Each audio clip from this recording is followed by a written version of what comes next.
नसीम शाह पाकिस्तान के मायानाज क्रिकेटर हैं, यंगस्टर हैं। अब इन्होंने एक ट्वीट कर दिया या इनके अकाउंट से ट्वीट हो गया।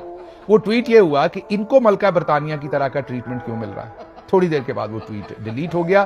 फिर नसीम शाह साहब ने ट्वीट किया कि मेरा ये ट्विटर अकाउंट हैक हो गया था, जो कि अब रिकवर हो गया। लेकिन आपको पता है कि पाकिस्तान में किसी के खिलाफ भी आप तौहीन अमेज बात कर सकते हैं।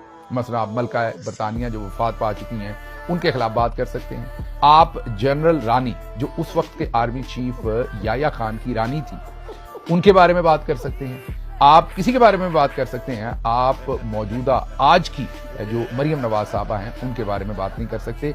तो अब इस तौहीन पर क्रिकेट बोर्ड ने नसीम जो शाह है उनको एक शोकाज नोटिस दे दिया है। तो ये पढ़े लिखे नहीं, ऊपर से कोशिश नहीं करते। अगर ये ना देते नोटिस तो बात थोड़ी दबी रहती, हम भी ये सारा कुछ इस व्लॉग में कवर ना करते। अब नोटिस देकर इन्होंने इस स्टोरी को वाकई टॉप स्टोरी बना दिया।